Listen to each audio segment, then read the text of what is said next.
You're tuned in to Iconic Sonics.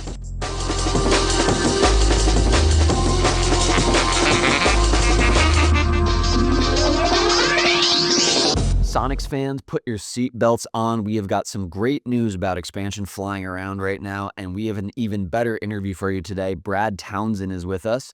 He broke the news ahead of All-Star Weekend that the league would be voting on expansion this summer. Shams Charania then reported about it on ESPN, and Adam Silver followed it up with an All-Star Game press conference confirming that the league would in fact vote this summer on expansion. Silver also touched on the fact that it doesn't have to be a two-team expansion. It can be a one-team expansion, and he also ruled out relocation in the near future, so they will not be moving a team to Seattle. If the Sonics are to come back, it will be through the expansion route. We've got an awesome interview. We break down everything that Adam said and everything that Brad has been hearing from a very reliable source that he's got close to the topic within the league. He touches on how much research has been shared with the owners already. He even mentions that 2 expansion teams were involved in the media rights deal negotiations. He agrees that we can take it as a good sign that local government officials are getting in touch with NBA league officials, and also says that there'll be no lack of ownership groups ready when the league does in fact, hopefully, announce expansion. He even says that the reason that we haven't heard from those owners is because they are staying ready behind the scenes and letting the NBA move this thing along at its own pace. That pace has obviously been all too slow for us here in Seattle, but I think that this is one of those conversations where as we get more insight and really, like I said, get some great nuggets from Brad that haven't been reported widely on what is going on with expansion behind the scenes, it did make me feel even more hopeful about expansion coming this summer and the vote that is ahead of us. We also touched upon some other NBA topics like what's going on in Dallas, the tanking situation. We talk a little bit about the new documentary Soul Power on Amazon Prime, done by our executive producer, Brett Goldberg.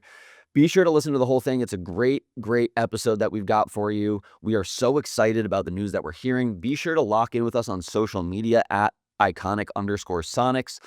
And please be sure to subscribe or follow us wherever you get podcasts, whether that is YouTube or on any podcast platform. We are so appreciative of the community that we've already built. And we know that with this news starting to ramp up more, that there are only going to be more eyes on us. So we really want to get the good word out there and keep spreading the message. Keep pushing that bring back our Sonics energy. And overall, just connect with our fans. Thank you so much for the support. Like I said, here's that interview with Brad Townsend right now.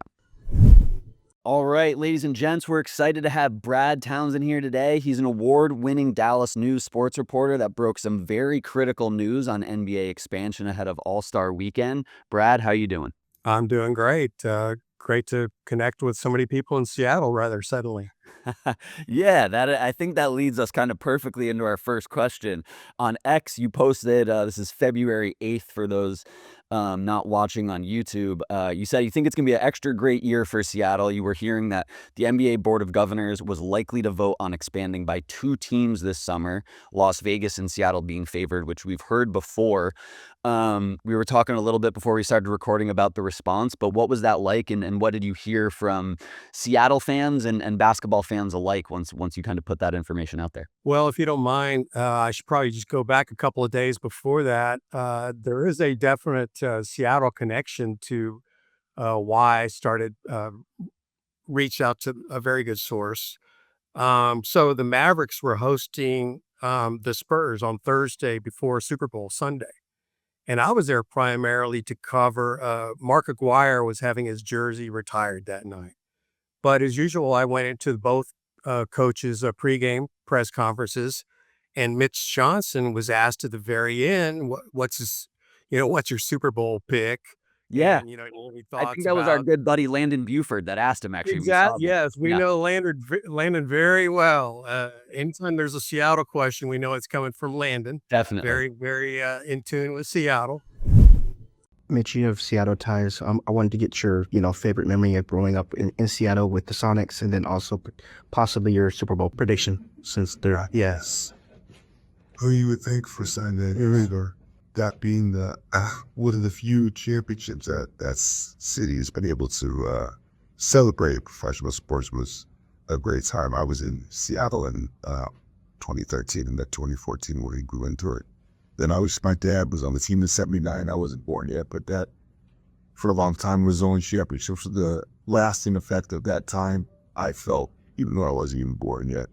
But it's a great city and I miss it. deeply, and I hope one day we'll be able to go on a road trip to the great Northwest and enjoy some good seafood. God bless him. And so Landon asked him that question, and he was Coach Johnson gave a very, heartfelt answer. Of course, I'm pulling for the Seattle, and I have fond memories of growing up in Seattle, and I was a young coach around the time of the 2014 Super Bowl, and then even though I was born after, I believe he was born in 1986, so he was born 7 years after the '79 title of his dad's team, obviously. And so it was just very heartfelt and said, hopefully someday soon we'll be able to go take a road trip to the great Northwest and have good seafood. I believe that was verbatim of what he said. And so I walked out of there thinking, I'm supposed to cover Mark Aguirre, but I tabled that because I had not checked with, there's somebody that I know is pretty well connected to what's going on. And so it was actually the next morning that I reached out to him, and I got a very well, yeah, actually there has been some movement, and here's what's going on. And yes, there's going to be a vote this summer, and that's the direction it's moving. And the guy also told me that the league has actually commissioned a study, um, an impartial study, but it was a market study. And, not shockingly, Seattle and Las Vegas came out as the two most viable markets. And so none of that is a surprise. But I was told this on Friday, and I thought, well, I'll tweet it, but maybe the timing could be better, right? And so I'm watching the Super Bowl, and it occurs to me, man, what a great year this is going to be for Seattle. And so that's when I tweeted that. I love it. Well, back in early January, I think January 9th is when I put the post up. I said there's 4 huge events that can make this calendar year. Obviously, technically, as my hat says, the 2025 Super Bowl is always played in 2026, which is always confusing to me, who's not a huge football fan. But in the calendar year of 2026, we could have a Super Bowl from our NFL team. The World Cup will be here this summer. The Mariners are, knocks on some wood over here, the AL favorites to win that, and represent the AL in the World Series, which would be their first World Series. And then you could round the year out with an expansion announcement and really kind of check off 4 of the biggest and best boxes for any sports city, let alone just Seattle, who's been waiting to get our Sonics back for so long. So I loved the sentiment there. I'm definitely in that camp with you. We're obviously pushing for it over here. We were talking also about how you've covered many different basketball teams in Texas, between the Mavs and the Spurs. And so you were around and covering those teams when the Sonics were in the league. In that response, what was the kind of stuff that you heard from the people of Seattle, as you mentioned earlier, and just kind of what are your thoughts about the city as a basketball city? Well, I mean, the feedback is just it's just the passion, right? And a lot of memories came flooding back. You could see the excitement level from fans. Oh, is this really happening? People were exclamation, "Oh my God, this is actually happening." Well, that might be reading a little too much into the tweet. I think common sense would tell you that it's been going in this direction. The commissioner did say last year we hope to make a decision in 2026, but it did bring back a lot of memories for me. Going all the trips I've made to Seattle, really starting in the late '80s. I was covering the Spurs for the dearly departed San Antonio Light, and it was always one of my favorite trips. Seattle, Portland as well. And one of the things that jumps out to me, it's a weird story, but I was on a road trip. I was in Seattle. The Spurs were about to play the Sonics that night. It was 1993. And that's the day that my newspaper at the time, the San Antonio Light, pulled the plug. It was announced. We knew it was coming for a while, but that's the day it came out that we're no longer going to be publishing. And what the first call I got to my hotel room was my boss saying, "Look, you better get the next flight back home. Otherwise, I'm not sure how the ticket's going to get paid for." Oh my God. The next call I got was from Spurs owner Red McCombs. And he'd heard about it. And he said, sorry to see this is happening. Suddenly I'm unemployed, right? And he said, if you want, why don't you can finish out the rest of this road trip and come back on the team plane. And I said, well, Rad, I really appreciate that, but I would have no back then. There's no internet, right? There'd be no way for me to write stories. I didn't have a publication, but anyway, that jumps out to me.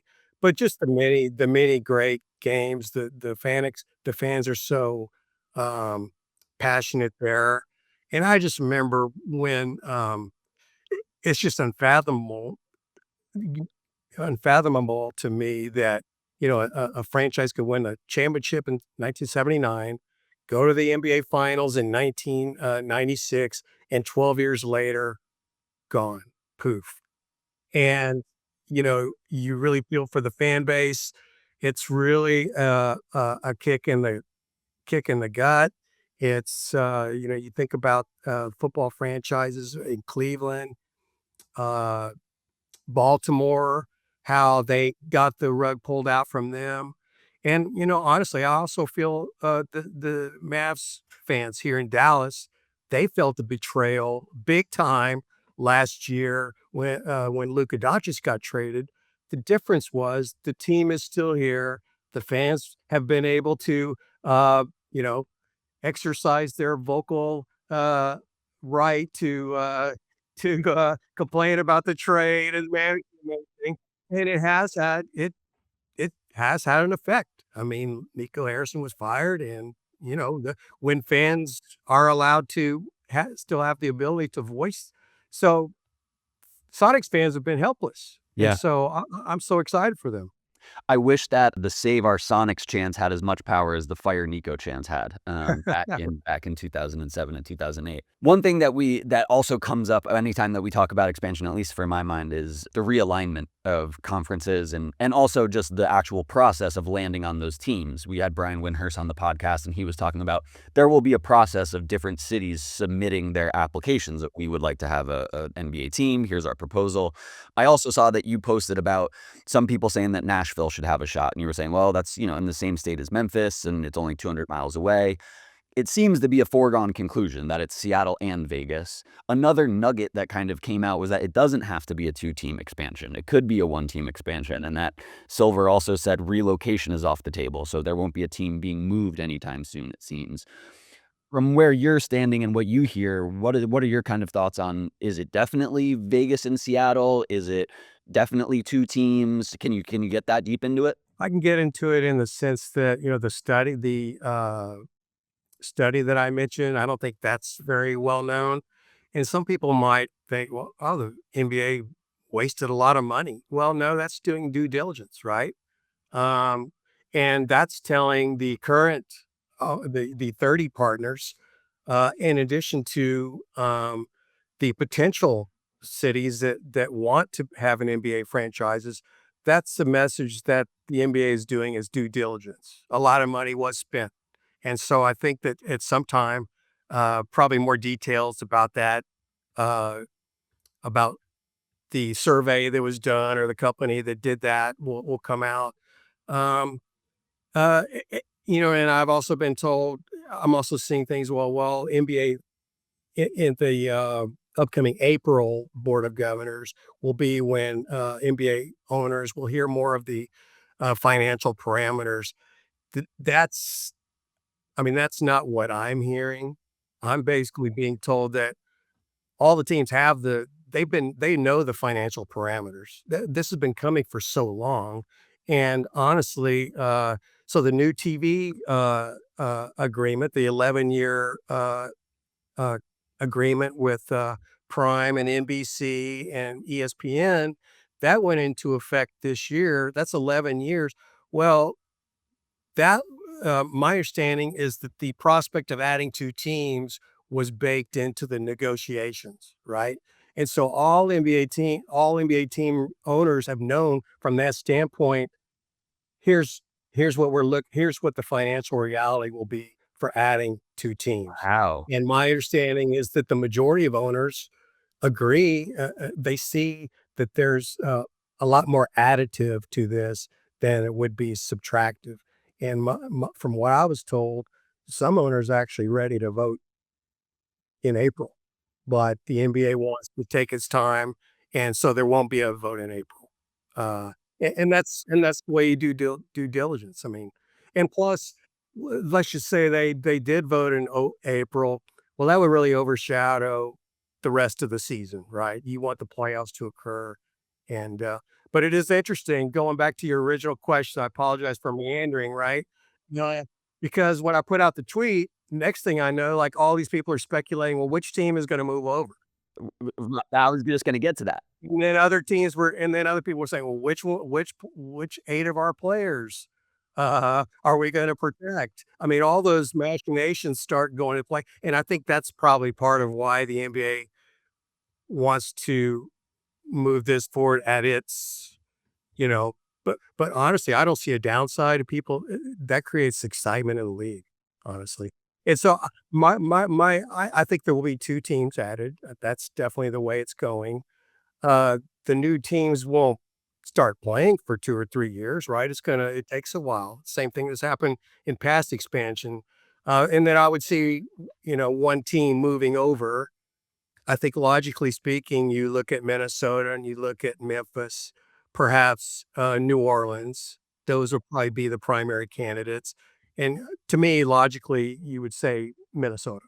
Yeah, that's what we had put out as well. We got, I think obviously we have been covering this topic for a long time on this podcast. These are even the little nuggets that you just shared there. That feels like huge news to me because it's even incremental growth, almost like you're saying. That might be a slow process, but at least that process is starting to take place.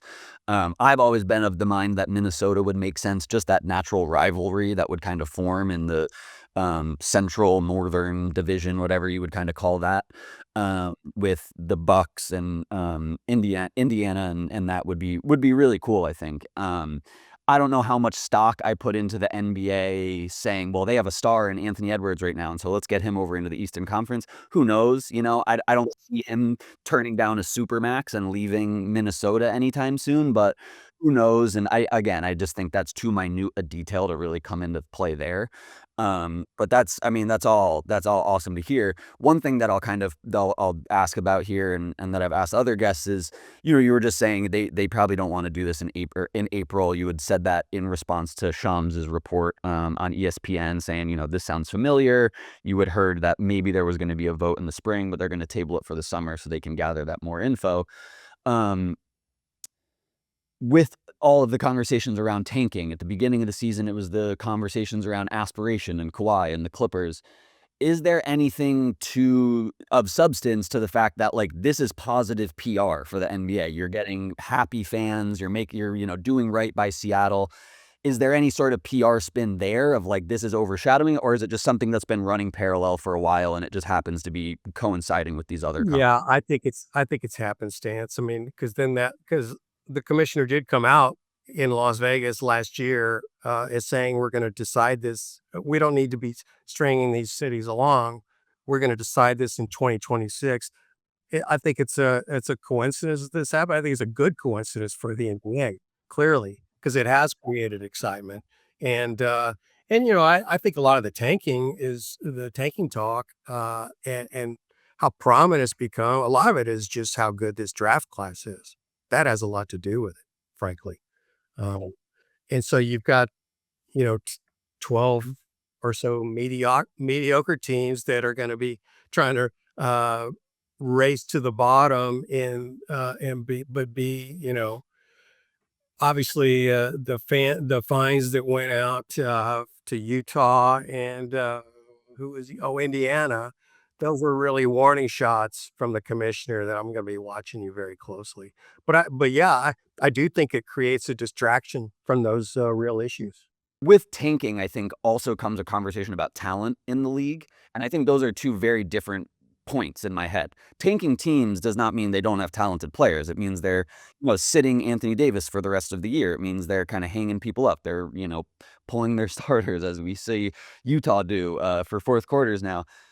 where do you stand on the talent level in the league and adding, 15 with 30 more roster spots if you add 2 teams? I'm firmly of the mindset, and I venture over to talk to the analytics guys every once in a while of like, this is the most talented the NBA has ever been. There's no shortage of talent. I mean, hell, we've got Amari Bailey looking to go back to college because he's not getting enough playing time. Like, I mean, that's a whole nother conversation, but where do you stand on that and just the amount of talent that's in the league and adding 30 more roster spots?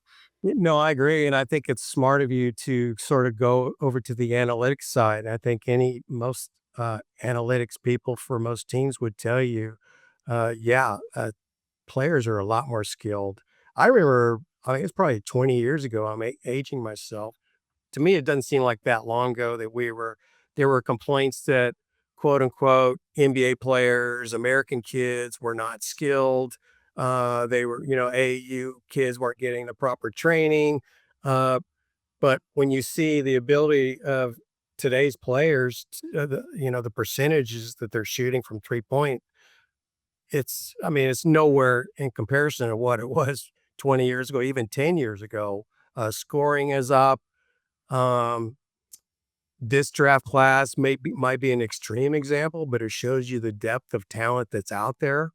And so, no, and the league will evolve. It will evolve with this. There might be kind of a momentary, I don't know what you would say, shallowing out, because obviously, yeah, but I don't think that's going to be a problem, long term. I think if there's any vacuum at all there, it's going to be filled in very quickly.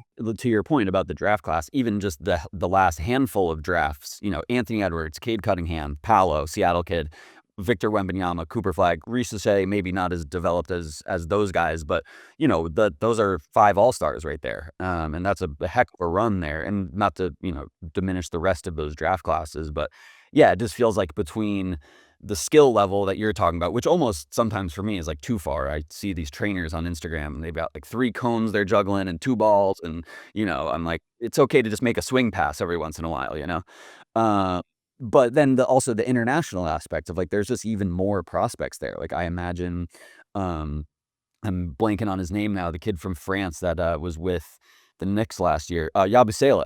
Like he had this huge Olympics, and now all of a sudden he's a rotation guy in the NBA. Like those guys are out there, I think, and Yeah, and I neglected to mention the global aspect of it. The game is clearly growing globally. Well, that obviously the talent pool of players is growing too. So this is the perfect time to expand. And one thing I've kind of neglected to say, it's been kind of surprising to me where people are saying, well, there's there's going to be a lot of careful consideration. They've still got to reach out to potential owners and listen, this thing's been building for 5 years. A lot of these, the so-called ducks in a row, they've been lining up for quite some time, right? Maybe some of these details are just now coming out. Um, but it's not like this NBA is going to start from scratch here in April and say, who wants to own a team in Seattle? Send us your applications, right? Or who's going to, who's going to own the Las Vegas team? I mean, this stuff's been going on behind the scenes for so long. So I neglected to kind of say that, but that's what's kind of hit me as like a surprising part of this, that the people are just assuming, oh, well, this is all just freshly percolating. It's not. It's been percolating. yeah. Well, and that's a interesting point. I think a good segue too of like we've on this podcast said before of like we'd like to hear from those owners before more actual tangible news and updates were kind of provided by the league. But like we've wanted and urged people that were in those spots, like, be proactive about this. Like, not you don't have to force the NBA's hand, but even just, coming out and saying something like that, whether it's Samantha Holloway and the Seattle Hockey Group or whoever that might be. And so we haven't exactly seen that, but what we have seen is, Governor Bob Ferguson getting on a phone call with Adam Silver. Are those should we read into the tea leaves there that those are positive steps forward of, government officials reaching out to the NBA? I think so. And I think the reason you haven't seen like people come out and say, oh, I'm going to be the Sonics owner, I think just logically speaking, you don't want to tick off the league. The league wants this thing to move forward at its pace. It wants every indication that this has been a careful process, right? And so that's why this has been buttoned down. Who wants to be the first one to speak out of turn and say, and reveal information and say, well, I've talked to the NBA and I've expressed my, you know, I've put down $5 million in earnest money. Nobody's going to do that. You're going to take, this has been going on for so long and Seattle's been wrongly without a team for so long. You're gonna go forward in the pace. You want to be that group that's kind of on the team, and you want to move at the pace that the NBA wants this to move. Well, on the topic of owners too, I know you were kind of in the news cycle there of Mark Cuban's possibly rebuying the Mavericks, and then he's definitely not rebuying the Mavericks. Can you kind of talk about that at all? And maybe just in general, you also mentioned the Luka trade, and it felt like there was a parade around the 1 year anniversary from the media pundits. And then talking heads of like, oh, this was a year ago, and it became like a whole news cycle all over again, which I can't imagine felt great in Dallas. But what's it like in Dallas post Cuban, post Luca, and now in the Cooper Flag era, who seems by all means to be a perennial MVP candidate in a few years here. Well, to say it's been a roller coaster these past few years that's a massive understatement. Like the roller coaster on top of the stratosphere in Las Vegas. Right, exactly. Yeah, just think of it was just a sheer drop from the Space Needle, right? Yeah. So, uh, yeah, the Mavericks were the majority interest was sold to the Adelson Dumont families in December of 2023. It was a shock to many because Mark Cuban's been saying he's owned the team for 23 years and had long been saying he would never sell. But if you go back a few minutes before that, Mark Cuban had told me on the record, I wrote the story that he hoped to partner with Sands, and that the next Mavs arena would be part of a casino. So in that respect, it was telegraphed. Well, so the new owners take over. Mavs incredibly go to the NBA Finals that year, thanks in part to a couple of trades that Nico Harrison made. And so you've got a new owner. He's a basketball fan. I wouldn't say, he lives and sleeps basketball, but he's a basketball fan. And so any anybody saying, well, this is just strictly a casino play, that's just not accurate, right? And so you had this ride to the NBA Finals. And then a few months later, into the season, it's just a shock to everybody that Luka got traded. And so, yeah, to try to summarize what the last 23 months have been in a few words here is virtually impossible. But going back to the ownership thing and Mark Cuban, repurchasing the team, I can't speak to I got a lot of respect for Mark Stein, who put out the initial report, but I mean, there's just no basis in reality that the Dumont Adelson families were even going to sell. I understand why there would be sentiment where fans and maybe some rich people in Dallas wanting to buy the team back, but the fact that they are not for sale and won't be for sale, to me, that made it a non-story. I figured that out really quickly, but the smoke just kind of kept billowing for a couple of days. And so I finally, I reached out to Cuban and then also reached out to the ownership and said, look, I'm writing this. I got to write, I got to write in facts here. And so Cuban told me that, yes, he gets these feelers and people, he's had multiple people tell him that they would like to buy the team back and and for him to be part of it. He said, but I tell them all the same thing. I don't see them selling. So right then it's a non-story. If they're not selling, then it's really a non-story. And then, that's when I got the comment from Las Vegas saying, we are intent on building a championship culture for the long term. And the Mavericks are not for sale. The team is not for sale. And we look forward to expanding our ownership interest in the coming years. That was like that last comment, that last sentence was like a Bigfoot or sledge, as I wrote, is like a sledgehammer, basically saying, we're squashing this.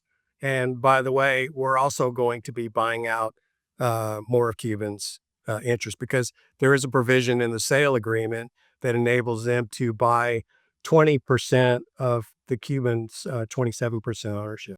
Right. I think I remember reading about that pretty soon after the deal with somebody that was kind of like, I don't know how long, like Mark says he's going to stick around this franchise, but we've seen it happen before. Like all of a sudden all of a sudden your key doesn't work to the facility, and you're kind of being a Yeah, I understand why he's feeling buyer's remorse. Look, I get it, because he's been getting a lot of the flack for, first of all, for selling the team. And that's where this started, because then the new owner put faith in Nico, and Nico made, probably the worst trade in NBA history.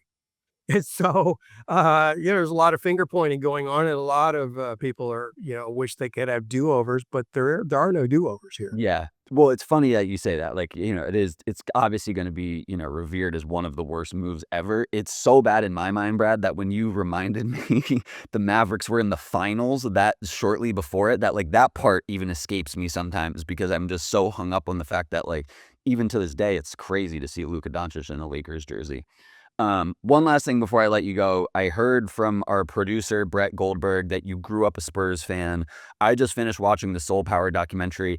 I would call myself not only a film junkie, but a sports documentary junkie. I loved it. I had the pleasure of watching it with my uncle, who grew up an ABA fan as well. That's neat. And so that was a really cool kind of pairing of eras.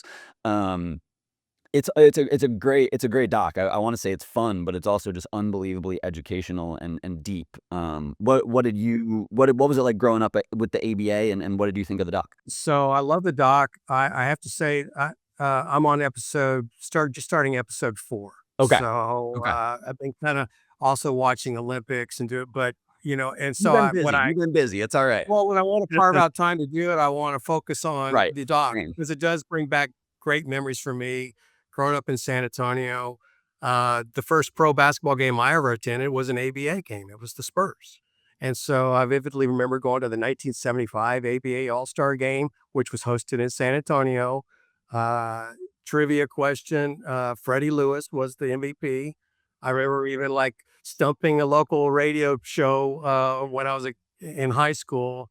They'd have stump the experts, and I called in with that. It was in San Antonio. And so George Gervin, obviously I was a big Gervin fan. And so the whole, merging of the leagues, I mean, that's my, and I was a high school basketball player, believe it or not. And so all that kind of dovetailed to that's, when my love of basketball really took off. So, so to watch this, I think it's beautifully done. One of the things that strikes me is I think it's really a tribute, an overdue tribute to the people that made that league happen, and the really lasting and profound effects that league had on basketball today.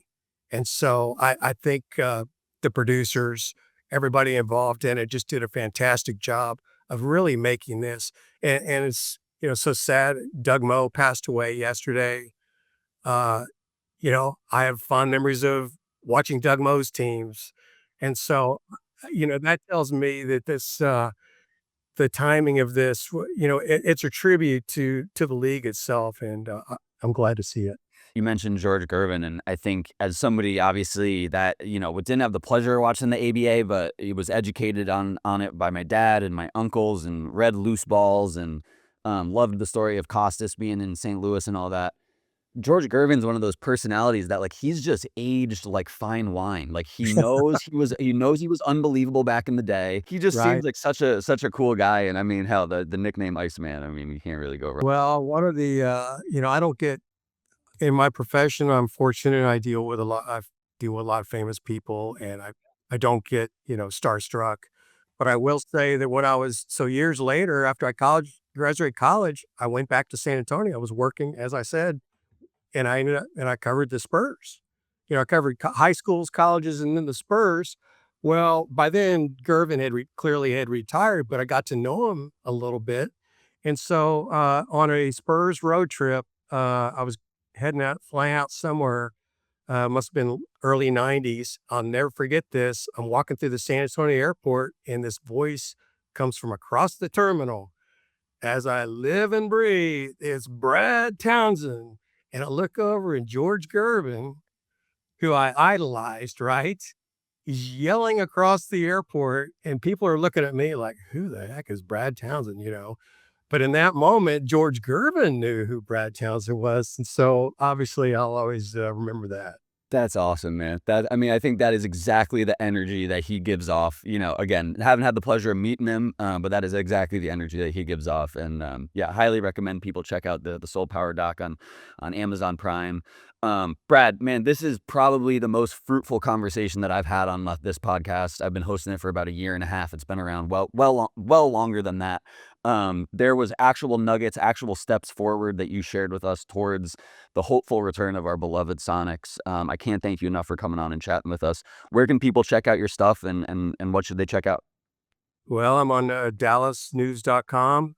Twitter is townbrad. And, I appreciate connecting with Sonics fans, and I feel your excitement.